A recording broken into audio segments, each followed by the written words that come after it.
স্বামী বিবেকানন্দর ১৫৮তম জন্মশতবার্ষিকীতে বীর সন্ন্যাসীকে প্রণাম জানাই।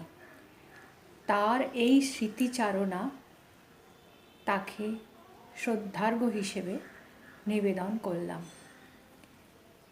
উত্তর কলকাতার বিখ্যাত শিমুলিয়ার দত্ত পরিবারে ১৮৬৩ খ্রিস্টাব্দের ১২ই জানুয়ারি পিতা বিশ্বনাথ দত্ত ও মাতা ভুবনেশ্বরী দেবীর ছত্রছায়ায় যে শিশু বিলে জন্মগ্রহণ করেছিলেন তিনি কৈশোরের নরেন্দ্রনাথ দত্ত এবং পরবর্তীকালে মহাবীর সন্ন্যাসী স্বামী বিবেকানন্দ রূপে আত্মপ্রকাশ করেছিলেন।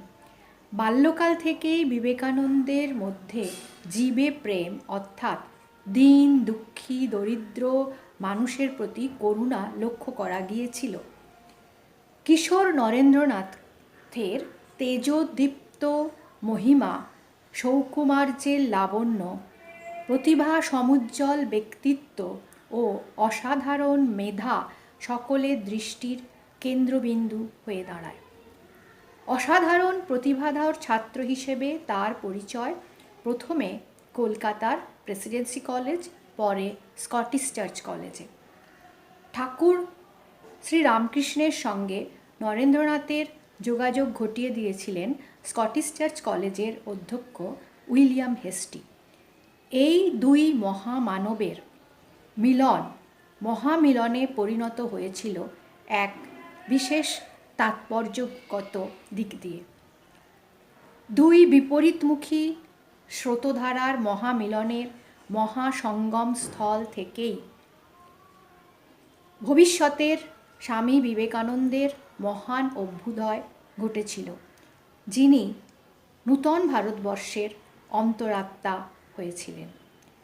তিনি সনাতন ভারতীয় অধ্যাত্মবাদকে আরও উন্নত, গতিশীল ও সম্প্রসারিত করেছিলেন, তার মধ্যে আধুনিক শিক্ষা ও বিজ্ঞান চেতনার অনুপ্রবেশ ঘটিয়ে।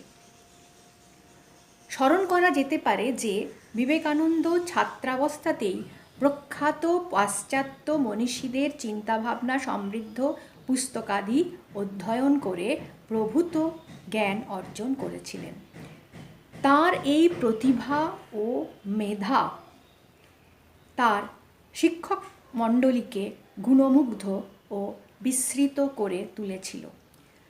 অধ্যক্ষ হেস্টির মন্তব্যে, Narendranath Dutta is really a genius.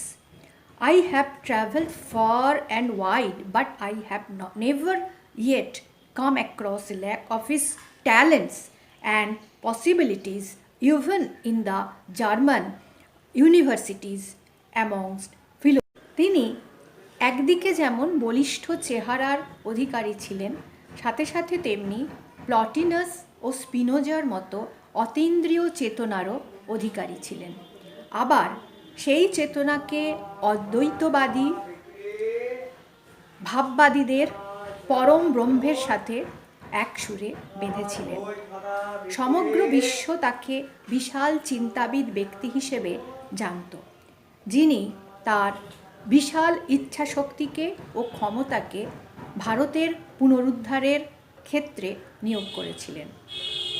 বিখ্যাত মনীষী রোমা রোলার মতে, due to his heroic mood, Vivekananda এক অভিনব স্বাতন্ত্র্যমূলক অবিবর্তনমূলক তত্ত্ব পেয়েছিলেন, যাকে বিজ্ঞানী ডারউইনের ক্রমবিকাশ তত্ত্বের বা সূত্রের সম্পূরক বলে মনে করা হয়ে থাকে। তার মতে ক্রমবিকাশ ও ক্রমসংকোচ অচ্ছেদ্য বিশ্ববিধান এবং প্রতিভাসিক জগতের সমস্ত পরিবর্তন এই দুইয়ের মাধ্যমে ক্রমাগত বৃত্ত রচনা করে চলেছে। উদ্ভিদ জীবন আসে বীজ থেকে, আবার তা বীজেই ফিরে যায়। মনুষ্য জীবন আসে জীব অণু থেকে, আবার জীব অণুতেই ফিরে যায়। নক্ষত্রপুঞ্জ, নদী, গ্রহ, উপগ্রহ সবই নীহারিকায় অবস্থা থেকে আসে, আবার নীহারিকাতেই লয় হয়। এখানেই এক আদি অন্তহীন ধারা লক্ষ্য করা যায়। অব্যক্ত থেকে ব্যক্ত অবস্থায় আসা, যা বিবর্তন নামে পরিচিত, এবং ব্যক্ত থেকে অব্যক্ত অবস্থায় আসা, যা প্রত্যাবর্তন বা পুনর্গুপ্তি নামে পরিচিত। এই প্রসঙ্গে ভিপি ভার্মার মন্তব্যটি স্মরণীয়। দ্য স্বামী, দো admitting Darwin's theory to be sound enough to a certain extent, assailed it with a greater theory that of Patanjali's feeling is of native, which he showed offered the ultimate solution of the causes of evolution. বিবেকানন্দের মতে যদি কোনো জাতি তার এই স্বাভাবিক জীবনী শক্তি শত শতাব্দী ধরে যেদিকে তার নিজস্ব গতিধারা চলেছে তা পরিত্যাগ করতে চেষ্টা করে এবং সেই চেষ্টায় কৃতকার্য হয়, তবে তার মৃত্যু নিশ্চয়। সুতরাং যদি তোমরা ধর্মকে কেন্দ্র না করে, ধর্মকে জাতীয় জীবনের প্রাণশক্তি না করে রাজনীতি, সমাজনীতি বা অন্যকে তার স্থলে বসাও, তবে তার ফলে তোমরা একেবারে লুপ্ত হইয়া যাইবে। যাতে এরূপ না ঘটে সেজন্য তোমাদিগকে তোমাদের প্রাণশক্তি ধর্মের মাধ্যমে সব কাজ করতে হবে। ধর্ম বলতে তিনি কোনো সংকীর্ণ মত বা আচার অনুষ্ঠানকে না বুঝিয়ে হিন্দু ধর্মের সারভাগকেই বুঝিয়েছেন। ধর্ম মহাসভায় হিন্দু ধর্ম বক্তৃতাটির মধ্য দিয়ে তা সর্বজনগ্রাহ্যভাবে উপস্থিত করিয়েছেন। তার মতে হিন্দু ধর্মের মূল ভিত্তি হল বেদান্ত। অধ্যাপক ভিপি ভার্মার মতে, to Vivekananda, Hinduism was a comprehensive gospel which could shelter within its bosom the profound philosophic intellect by its Nyaya, Shankha and Vedanta, could offer to the psychologist its vast store of psychic wisdom of the Raja Yoga, could inspire the devotee with the enchanted hymns of Samveda and the devotional songs of Tulsidas or of Alvarez and Nayanar, and finally could give to puissant and hectic workers the doctrine of selfless action as enunciated in the celestial song of Sri Krishna. বিবেকানন্দের কাছে হিন্দু ধর্ম ছিল সকল ধর্মের মাতৃপ্রতিম। স্বামী বিবেকানন্দ ধর্মকে জীবদের জন্য অত্যন্ত প্রয়োজনীয় নৈতিক শক্তির হিসেবে ব্যাখ্যা করে গিয়েছেন, যা কেবল ব্যক্তিকেই নয় জাতিকেও শক্তি দান করে থাকে। বিবেকানন্দ তার বজ্রনিনাদ কণ্ঠে ঘোষণা করেছিলেন, strength is life, weakness is death. Vivekananda ব্রাহ্মণের, বুদ্ধিবাদের ও ক্ষত্রিয়ের পুরুষত্বের এক সমন্বয়পূর্ণ মিশ্রণ করতে চেয়েছিলেন। স্বামী বিবেকানন্দ হিন্দু ধর্ম সম্পর্কে তার সুচিন্তিত অভিমত ব্যক্ত করে আমাদের জীবন হতে বহু ভ্রান্ত সংস্কার দূর করে গিয়েছেন। তিনি সমগ্র দেশবাসীকে ক্লৈব হতে, জড়ধর্মী তমগুণ হতে, আত্মজ্ঞ আত্মতৃপ্তি থেকে রক্ষা করেছেন। তিনি তার দিব্য দৃষ্টির সাহায্যে বহু শতাব্দী পরে দেখিয়ে গিয়েছেন যে বেদান্তশ্রয়ী হিন্দু ধর্ম বর্তমানের সম্পূর্ণ উপযোগী। জগতের সামনে তিনি মূল হিন্দু ধর্মের একটি সংজ্ঞা উপস্থিত করেছেন। এর দ্বারা তিনি কেবল ভারতেরই নয়, সমগ্র মানব জাতির প্রকৃত কল্যাণ সাধন করেছেন। ধর্মীয় তাত্ত্বিক এবং ধর্মাচার্য অপেক্ষাও তার বড় পরিচয়, তিনি একজন মানব প্রেমিক, মানব সেবায় নিবেদিত প্রাণ পুরুষ। বীর সন্ন্যাসীকে বিনম্র প্রণাম।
সপ্তঋষির ধ্যানমগ্ন এক ঋষি জন্ম নিলেন মানব উদ্ধারিতে, অদ্বৈতপাদ প্রচারিতে ওগো তুমি চড়িলে জ্ঞান রাজ কর্ম ও ভক্তিযোগের রথে।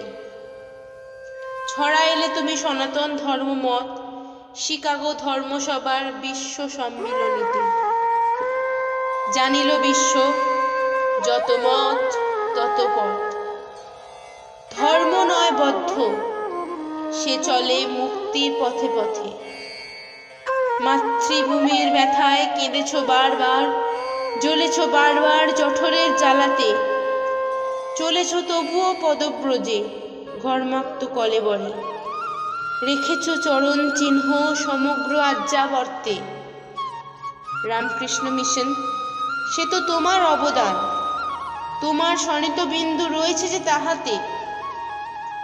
যে বৃক্ষ রচেছিলে ওগো বিবেকানন্দ স্বামী, বিদেহ হয়েও তুমি রয়েছ তার চিরপ্রহরাতে।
Swami Vivekananda, born Narendranath Datta, was an Indian Hindu monk.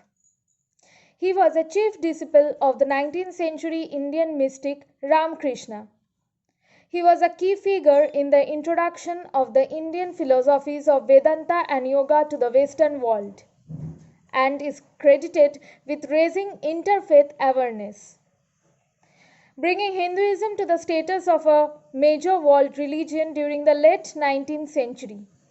He was a major force in the revival of Hinduism in India and contributed to the concept of Indian nationalism as a tool to fight against the British Empire in colonial India. Vivekananda founded the Ramakrishna Mutt and the Ramakrishna Mission.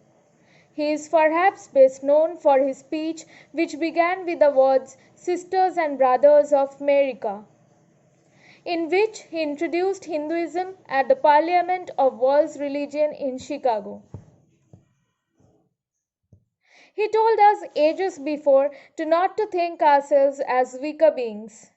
He told to arise awake and to stop not till our goal are reached. He said that education is a manifestation of perfection already in men. According to him, God lives not in temples or mosques, but lives in the heart of the dear people. To his feet lies my soul. I give all my faith and love and gratitude and all sources of positivity and integrity which I have gained throughout my life. To his feet. Thank you.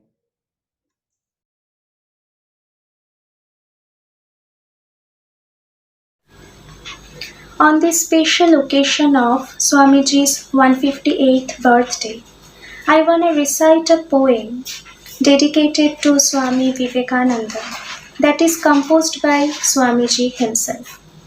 The poem is Peace.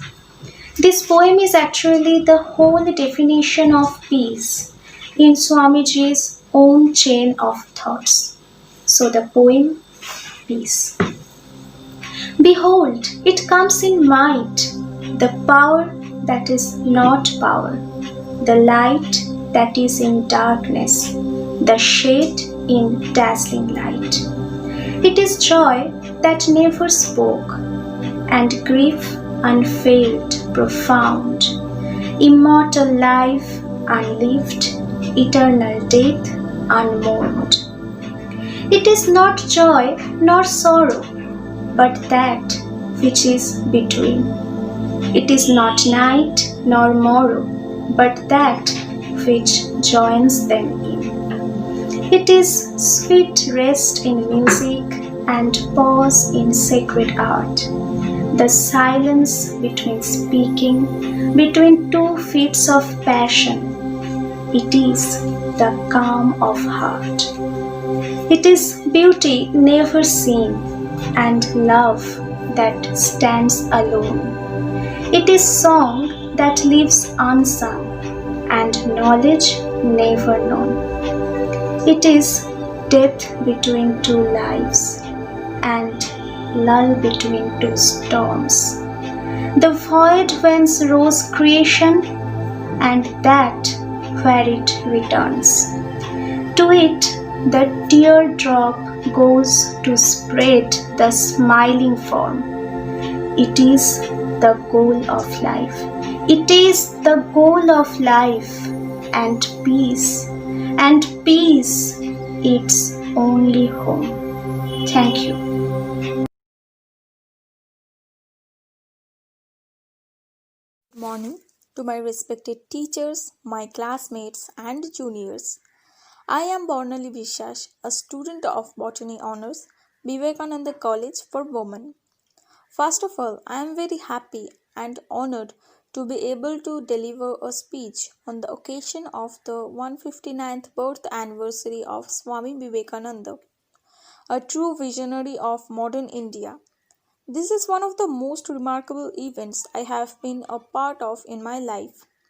The Ganga is not merely a river, the Himalayas not merely a mountain range, and Hinduism not just a religion. On the same note, I must assert, and I think everyone will agree with me, that Swamiji was not just a sant, he was in true sense a spiritual leader, a teacher, a patriot, and a noble son of Mother India. Swamiji was unarguable a pioneer visionary of modern India, who even inspired the great Mahatma Gandhi to dedicate his life for his country. Swamiji was one of the first to have visualized India as per modern times in every field. He was born on 12th January in 1863 as Narendranath Datta in an aristocratic Bengali family. To his childhood was spent in affluence. His father, Vishwanath Datta, was a renowned lawyer, and mother, Bhuvaneshwari Devi, was a pious lady. His early schooling was from Ishwar Chandra Vidyasagar's Metropolitan Institute. Naren is often described as a notorious but a highly attentive child. He graduated from Christian College, Calcutta. The principal of the college had described him as a genius and had predicted that he would make a monk far and wide in life. Naren also had a prodigious memory.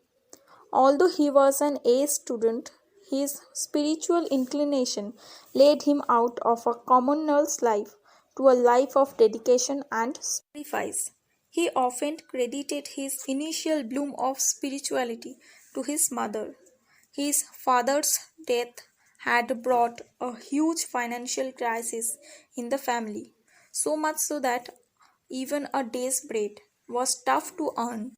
This made him withdraw farther from worldly problems, perils, anguish, and he walked towards divinity. He was guided constantly by Ramakrishna Paramahansa Dev, the mystic monk and also Swamiji's guru for life.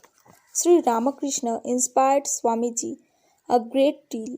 It was from Sri Ramakrishna that he learned the true meaning of spirituality, that humanity is the greatest of all religions.